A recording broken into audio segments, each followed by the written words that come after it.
So, are you a big movie buff? Are you I'm a film freak. I'm a pop culture freak. Are you? Very much so. You know, somebody told me once that you could actually major. I used to work for the state. I wish I could have majored in pop culture. You can major in pop culture? Because I absorb information that way. I don't know why.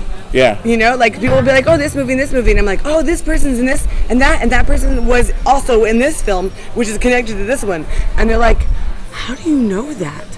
So you're good at, what is it, 6 Degrees of Kevin Bacon? Yeah. Are you really? Yes. It's terrible. That's a pretty good game to play. We might actually have to play that later. Yeah, dude, I'm totally down. Yeah. I love film, I love music, and I'm really good at it. I absorb the crap out of it. Well, what's the last movie you saw? That's the I question. saw Deadpool recently. Yeah, I think that's the last movie I saw in theaters. No, I saw... I've been really bad at watching. I heard that was fantastic. Yeah. See, I listen to, Chris Hardwick. Yeah, of course. I listen to the Nerdist podcast regularly. Yeah. He's great. He's one of my... I love him so much. And the fact that he's so pop culturally savvy. Right. And so I listen to the Nerdist because, hands down, it's hilarious. Right, he's great. And he was speaking to... What's his name? Dan something, the director of 10 Cloverfield Lane. Yeah, the guy that did the Portal. Yeah. Yeah. And... it was him and J.J. Abrams. They had like a panel and they did like a whole thing, and he raved about it. And he was like, I know, like I'm really positive and I talk about all this stuff, but right. I'm going to tell you, like, this movie is fantastic sci-fi movie. It's multi-dimensional genre. Like, you want to say it's a drama, it's a mild horror, it's a mild sci-fi. Like, it's all of the above. John Goodman kicks ass in it. And so I really want to go see that. I recommend it. Sci-fi is my favorite genre. I recommend it. If you get a chance to go watch that. I would recommend it, yeah. But and I love Deadpool. I've always been a huge Ryan Reynolds fan. Yeah. Love Ryan Reynolds. Yeah. He's besides the fact that he's handsome and everything. Well, that's what I was gonna say. I wonder if he's still attractive, even though he's burnt. Like, I know girls are gonna say, like, for me, it's just his character. Yeah. Like, Van Wilder is the reason why I love Ryan Reynolds, because I'm comedy, like, hands down. Also, like, just huge comedy. I'm a retarded person, but so I love that, and I think that he was kind of born for Deadpool. Yeah, you know? Yeah, he really was. Yeah. I always said that if I were to ever remake Fletch, I would cast Ryan Reynolds. Really? Like, that would be my first go-to. See, I've never seen Fletch. And I know what you're talking about, but I've never seen Fletch. If you grew up, like, in the 80s or with the... It's like one of those movies that you would have seen, like, I have it memorized, and I love Fletch. Yeah. And I would always cast Ryan Reynolds, if not Jason Sudeikis. So that's another. I love Jason Sudeikis too. I would cast either of those two dudes to be Fletch. You know, he's brilliant in what he does because he caught Olivia Wilde. That's really true. But so does Salman Rushdie, right? Beautiful, talented, and funny. You can't get better than that. A story just came out online about how they met too a little while ago. Did you see that? Really? Yeah. No. Like, he went up and he gave her like a line or something, and I can't remember what the line was. It was something like. Something super corny. Yeah, something really cool. It was a cheeky pickup line, I think, and she said that's what actually worked. Yeah. And the fact that he was ignoring her a little bit in the beginning. See, I feel like that's like my dream. If like someone just like super corny and like full of comedy that comes up and says something stupid, and I'm like, what? That's got to work. But I think Ryan Reynolds was made to play Deadpool. Yeah, me too. I love Deadpool. Down. It was great. Like, a funny story. I thought, okay, so I went to go see Deadpool with a friend of mine. So I went the day that it opened, and so I go and I'm like, okay, I went for Deadpool. I'm like, okay, can I see your ID? And I'm like, I didn't bring my ID. Like, I'm not coming to drink anything. I came to watch a movie. Yeah. They're like, no, we need to see your ID. And I'm like, are you serious? Like, I'm clearly an adult. Like, and she was kind of like, she kind of liked that she couldn't like give me a ticket. Like, she was like, no, we need to see your ID. And really? I was like, seriously? And so I looked over at the other guy, and I was like, you really? And he's like, no, we need to see some form of identification. And I was like, that's a much better question than what I get asked when I go buy a ticket. I didn't get to see it. Yeah. So I went, and so continuing, like, I went to go see the movie. So me and my friend. Wait. So they didn't let me in. Really? They didn't let me in. So I didn't get to see the movie because I didn't have an ID. Like, I was 12. That's all your friends go in and you're like, no, like, it was just me and my friends. So we're like, oh, all right, fine. We'll go watch I'm not going to argue. And so I went, and so we finally went in, and then about 30 minutes in, we're like, I think we walked into the wrong theater. Like, because we're like, I don't understand what's going on right now. We keep losing everything. So we walk out, and And the next one was showing, and we're like, we think we went to the wrong showing. Can we go into this showing? And she's like, no, I remember you guys. Like, you can. So finally, like an hour later, I went in at 9:30 p.m. and started the movie all over again. And finally got to see all of Deadpool. I think when I go to the movies, I get asked, would that be the senior citizen discount? That's what I get. So that's it. I'd rather get carded than than be like. You're such a liar. You don't get the senior citizen I do. They give me discount. the senior citizen discount. They do. But that was kind of funny. It was like a whole journey to get to go see Deadpool. But with that journey, I wasn't disappointed. It pays off? I loved it. I remember, I think sometimes when you have like a journey, when you got to go watch a film, it makes it better. Yeah. Almost. It was almost tedious, too tedious. But Deadpool's Marvel, right? Yeah. It's Marvel. Okay. Loved Deadpool. Guardians is still my favorite Marvel film. Yeah, I love Guardians too. Still my favorite Marvel film. Yeah. I can't wait until Guardians 2017. Were you a Guardians fan before it came out? Nope. Yeah, me too. Like I knew nothing about it, and idea. it's like fantastic. Fantastic. Yeah. Are you at all excited about Batman versus Superman then? Yes, in the sense that I just like movies and you want to go watch it, right? I feel the same way Henry too. Cavill's cool. I think Ben Affleck will do a good job. I really do think he'll be decent. He's a good actor. He's got the jawline. I call him Southie Batman. I'm wondering if he's Southie Batman. Hey Alfred, get the frickin' car. Let's go. We got to go beat up the Joker. That's a terrible Boston accent. That was okay, but I understand what you're saying. Yeah. Jid, the thing that's trending like right now, which is funny because we're going to talk. We're talking about it, but trending was that The Great Dictator. The Great Dictator. Yeah. Have you seen that, Charlie Chaplin? Oh no. No. I haven't seen it in its entirety. I've seen the speech. Right, because that's what's trending right now. Like everybody's posting that up. Because it's beautiful, and Charlie Chaplin was an incredibly intellectual human. Like he knew what he was doing through and through everything that he did. And right. He was a comedian, but he was very smart man for what he did. So and that's a hard time to do anything in because that was just all propaganda. Like that's right. When it was way before we even joined the war when that movie came out. It was like at 39. Yeah. So we didn't get bombed in Pearl Harbor until like 41. And that wasn't a time to where something like that like moves someone and they go like, we need to do something about it. Yeah. Like, no, not at all. Like. I recommend it if you get a chance. Yeah, if you get a chance to watch that, that's actually I'm a good actually movie. lucky enough right now. I'm taking a cinematic directing class, and it's all Billy Wilder, who's one of the fathers of film noir. Yeah. So we've watched from Ace in the Hole to that's a fantastic movie. We watched Sunset Boulevard. One of my But favorites. my favorite that we just watched was Stalag 17. Yes, absolutely. Oh, I thought it was hilarious. Yeah, Billy Wilder is my man. Broadway that is like my favorite. Yeah.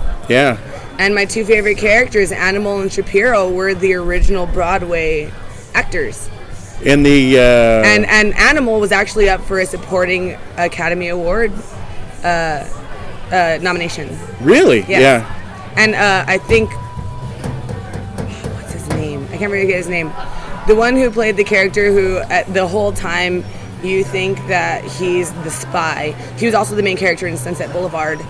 Won an Academy Award for that. Yeah, what's his name? He was the Walden or something like that. Yeah, and I'm confusing him now with the guy that plays her butler. That was also. Oh yeah, no, he was old. He was a director. Older. Yeah.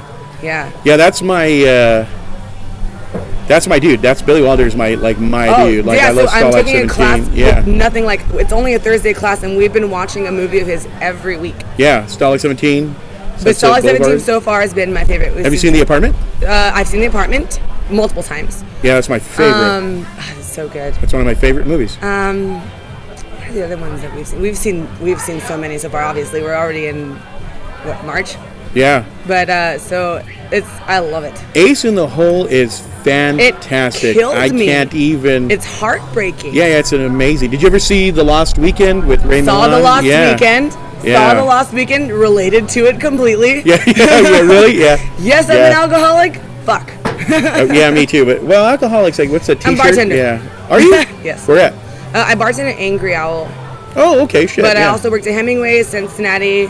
I opened the bars at the baseball stadium the first season. All right. So you know Mikey from here? Yeah, Mikey Cloud. Yeah. Crystal Poppin'. Yeah, all over the place right now. Good for her. She's awesome and very talented. I'm so very proud of her. She's awesome. That's really cool. Yeah, I saw the Great Dictator. The Great Dictator. I haven't seen The Great Dictator yet. And I loved it. I really recommend it. It's really weird because you watch it a long time ago, and I remember when I first saw it, like there were things that I remembered about it. Mm-hmm. You know, and I think they're the scenes that everybody talks about when they talk about that movie. Like I remember him playing with the main themes, with the world as his toy and it's his giant ball and stuff like that. But is that a Wilder film too? No. It's Charlie Chaplin directed. It's his first speaking film. Oh. Yeah. It's his first speaking film, and that was the talkies. That was the other thing that really got me was that way that he was so soft spoken. Yeah. Like I expected him to be a bigger presence, you know, but instead he was this reserved kind of. Yeah. Well, that's like the whole character. Like, have you seen Sunset Boulevard, the Wilder film, Sunset Boulevard? Yeah, of course. Where it's like, I'm ready for my close up. Well, well, she was a silent film star. She was, and she was trying to get into that whole thing again. And isn't there a cameo by Buster Keaton? Not a cameo, but there's like a point to where she's trying to entertain the main character, who's the guy from Salt Lake 17, the one that won the Academy Award. Yeah. And she's taking care of him, essentially. She's like the sugar mama, essentially. Right. And she's trying to entertain him because she knows that he's bored, and she does this whole Chaplin bit. And it's like the loosest that she's in the entire film. Because the whole film, she's just this regimented, Yes, and she's all about herself. But there's that one scene where she plays Chaplin, and she spins the cane, and she does this whole thing, and has like she has the mustache and everything. Gloria Swanson, right? Yes, Gloria Swanson. That was a rough movie to watch because the whole time you're just like, this bitch. Right? Yeah. Well, she becomes obsessed with the younger. Did you ever hear the soundtrack to the Broadway show, perchance? Of Stalag 17? No, of Sunset Boulevard? I didn't even know Sunset was Broadway. Was it a Broadway post-film? No. There was a film first, and then eventually they did a Broadway show of it with Glenn Close. Really? Yeah, with Glenn Close. No, I had no idea. Yeah, it's really dark for it's a dark film, right? It's a dark story, and so the music's even really darker. It's a really good soundtrack. If you get to watch the show, I hear rumor that they're going to make it in a movie. They've been talking about it for years, and then Glenn Close would reprise her role as Glenn Close. Yeah, love Glenn. As she's an interesting character in everything that she does. Yeah, absolutely. I love Billy Wilder. I don't even know where to start, and I love. Absolutely. He's a man's man. The guy from Salt Lake 17 and from Sunset Boulevard, and I just can't remember his name right now. I know, and I just wrote a paper about him too. Walden. Yeah. Or was Walden? I think. Yeah. That'll come back to me right now. Yeah. Mm-hmm. But if you get a chance, The Dictator's great because, like, the thing that I really liked about it, not to like keep stirring the conversation back to, but like just because it's like kind of topical, like right now, you know. Well, that's what's weird is like when you just like go into retrospect with all of these themes, and you're like, it's repeating itself once again. Right? Yeah, history. It's just going. Yeah. Let's not make the same mistakes, but they're probably going to happen anyways. Unfortunately, it's terrifying. Yeah. No, especially because there's a speech where so the whole movie's really quick. It's about this barber who's fighting for his country at the time. And then he ends up, so the movie starts with him, like, you know, fighting the war, and then he ends German or American? It's a fake country, Tomania. Tomania? So, it's ridiculous. Okay. It's super silly like that. Okay. I think one of the name of the other countries in the movie is named Bacteria. I swear to you, yeah. Okay, understandable. And so, because it's satire. So he's fighting for, like, his country, and then he ends up saving this pilot, and then they crash land, and when he crash lands, he gets amnesia. So he doesn't realize that the war has progressed and that they lost the war and that a dictator has taken over, and his name is Adenoid Hinkle. So he's still living in the past. Right. So, he's in the hospital and he keeps thinking it's only like a few days after, but he's been there for years. Mm-hmm. So when he returns to his barber shop after saving the pilot's life, he realizes that he's living in a ghetto and that the stormtroopers are oppressing. And he's like, well, I'm going to fight back. And everyone's like, no, you have no idea what's going on. And so he fights back, and then because he fights back, he ends up getting into trouble with the stormtroopers, and they're the stormtroopers. Yeah, the stormtroopers. It's literally a reference to Hitler. Yeah, and so he's about to fight back, and then it turns out the pilot that he saved ends up being high up in the dictators. Yeah. Adenoid Hinkle, which is supposed to be Hitler. Okay. In his army. Okay. And so he ends up sparing him. He's like, "You saved my life. I owe you like a solid." And so then the movie takes off from there, and then they say he's a sympathizer, and so Hinkle gets mad, and so like they prosecute him, right? And he gets sent to a ghetto, and then he escapes, and he comes back to the ghetto. He's like, "You're my friend." The dictator. That's the Great Dictator. Yeah, I need to watch. But it's essentially just making fun of Hitler. Yeah, so adenoid Hinkle. Funny thing about Stalag 17 is like even like okay, so they're POW camp and their lieutenants, they're kind of taken care of, like not as good as the Great Escape, but they're taken care of. In the Great Escape, the Great Escape, they're officers, right? Which is essentially the first POW, but Stalag 17 was essentially the first POW film, right? And it's funny because they have Von something, the guy that like takes care of like their barracks.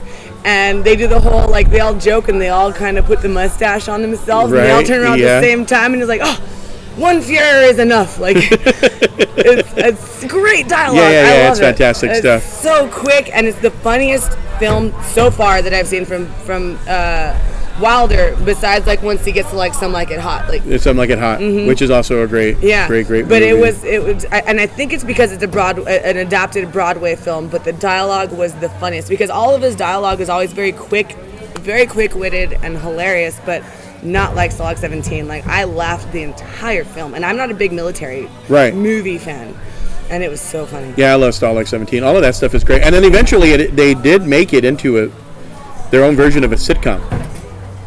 That's what Hogan's Heroes is about. Hogan's Heroes, yes. Yeah. And they try to say that it isn't. Right, they try to say that it isn't, but it really is. They even use the same name of the guy that runs the barracks.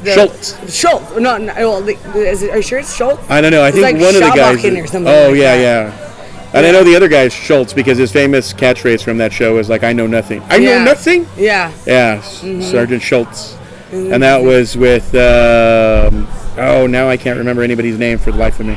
Yeah. But I'm usually really good with it. But but so that was based off it. But I love Stalag 17 for World War II like movies.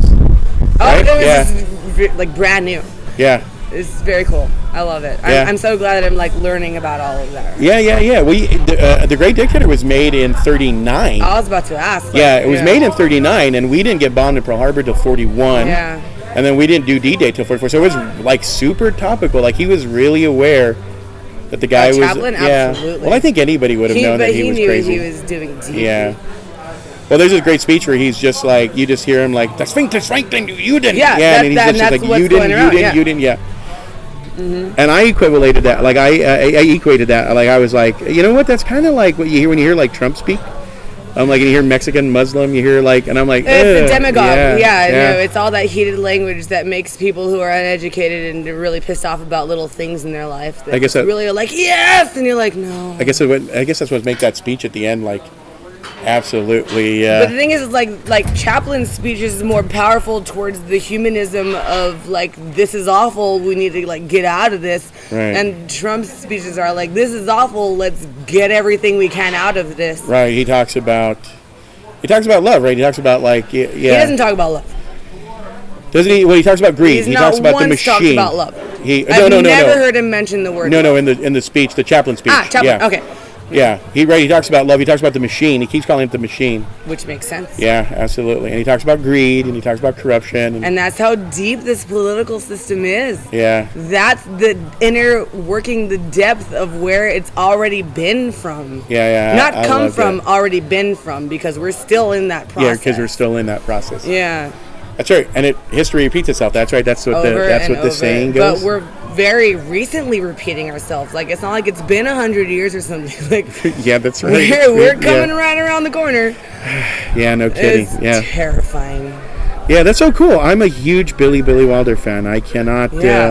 Yeah, no. So I'm taking class on him. So it's great, and the professor absolutely adores him. So yeah, he's the maestro. Learn a lot of that. Steven Spielberg calls him the maestro. The maestro. Yeah, and that's really true. And I think Ace in the Hole is one of those films that inspires everybody. Ace in the Hole was hard to watch. Yeah. You're like, this guy's dying. Right, like let him out of that. Let him out of that. And you're still trying to get a story out of this, like. Right. And he dies. Yeah, the reporter. I knew he was gonna die. Did you? I knew he was gonna die. I didn't think so, but I wasn't sure about that. I knew he was gonna die. But and I guess that's the motif, right? And his wife, she did such a good job. That bitch. Sunset Boulevard starts with the body floating in the water, and and you're it's like, that film noir, yeah. that narration. I'm like, the dead man's talking. There was that car chase, you know. It wasn't a car Yeah. chase. It was the driving in of all of the cops and all of the newspapermen and all of Right. those guys coming in like, well, what's going on? And he kind of tells you. I love that narration from the dead guy. Like, Yeah. it's weird because Stalag 17, the narration comes from Cookie, who's like not even a real like deep character at all. Right. That's Like, right. Just an observer. Like, Yeah, he's homeboy's little buddy over there. And then the narration from, you know, Sunset Boulevard, it's the dead guy. The dead guy's talking. Yeah. I think Luna, chill out. I know she's tripping balls. Yeah, she loves it. So I'm thinking of picking up a blue heeler, actually. Ankle biters. Yeah. Blue They're heeler- like sheepdogs. Blue heelers, yes. Yeah. Actually, she has a blue heeler friend, but she taught her how to bark. Oh, no kidding? Oh, yeah. She taught her how to bark. She barked at her enough to where she barked back, and I'm like, no. Well, don't do it. There's a blue heeler up for rescue at the shelter, and I was looking Blue through it. heelers are great, and they're very smart dogs, but do you what I have the hear. time? I think I'm willing to put in the time, yeah. Because blue heelers are They need a lot of of energy. yeah. Well, the like, thing, you're going to have to take he or she out and play games and play fetch and keep run her around. occupied. Take her to the dog park. I take her to the dog park. We walk about an hour a day. What dog park? Well, there's a cool dog park over here by Alethea, which is an unofficial dog park. Yeah. Because it's fenced in. It's a bunch of old people with their dogs. Yeah. But today I took her to, there's a dog park on High Ridge on the west side. Yeah, and that that's is the one dog I park. hear. Yeah, that's the one I hear. And I took her today, and there's about 20 dogs there, and they have a blast. Really? Yeah. No, they have a You blast. gotta get them used to dogs, right? Yeah. I haven't had a dog since I was a kid. Yeah. So. See, I was raised with dogs, and then I had my dog, and she's with my parents because I had to take care of my cousin's 3 huge dogs while they were in Dubai. Right. Oh, okay. So I didn't have a dog for a long time, and I adopted her 2 months ago. No kidding. Yeah. And it's a fucking, it's a handful and a half. But Dubai. regardless of how rough it is and how tough it is at the beginning of dealing with her, because she was like, when I adopted her, she was dropped off with her brother. Yeah. And then was fostered with other dogs, so she always had other dogs. So you adopted her from the shelter as well? Yeah, from the shelter, but she was fostered. Oh, so okay. she's in a foster home. Yeah. Foster home. So there was a person who fosters dogs, and they pick up dogs, and they have their own like lives and dogs and stuff too. Right. So the foster mom had 2 big dogs, and then she had her brother. Oh, okay. So when I adopted her, it was stressful as fuck because it was me and her by ourselves. Right. That's it. I'm the only one. I don't have a boyfriend or anything. Like I don't have like family to take care of her. Like it's me and her, and that's it. Right. So it was tough, and now it's just energy. Yeah. So I have to, when I get out of class, I get her, and we walk like an hour Right. just to wipe her out, and so I can go to class again later. That's what the trick is, right? Yeah, walking the crap out of them. I was watching that dog expert, the guy that everybody writes as the dog whisperer. Cesar Milan. Yeah. And so I was reading like his I guess his modus operandi, his MO. Yeah. And so I was reading through it, and I was like, well, that's his trick. It isn't that he's a great No. miracle worker. It's just tire the damn dog out. Tire the dog out. Yeah. Yeah, and like kind of know a little bit things here and there. Right, Yeah, yeah. No, he was smart about that. Well, But it's rough. Yeah. It's a lot, and luckily I'm an extremely energetic human, so it works out well. okay. Yeah. Yeah, the blue heeler, everybody keeps telling me. I wanted a Jack Russell Terrier too, and everybody's talking about it. Yeah. And they're like, that takes a lot of work. A lot of work. And But I'm in all like, honesty, you might be a little bit easier with the Russell Terrier than you would the blue heeler, right the away? blue Yeah. heeler. And I love blue heelers, and I've got friends with wonderful Yeah. blue heelers that can teach them things. But it's just like, Well, I'm lucky because where we work at the TV station, Mm-hmm. I'm there on Saturdays and Sundays, and we're kind of dog friendly.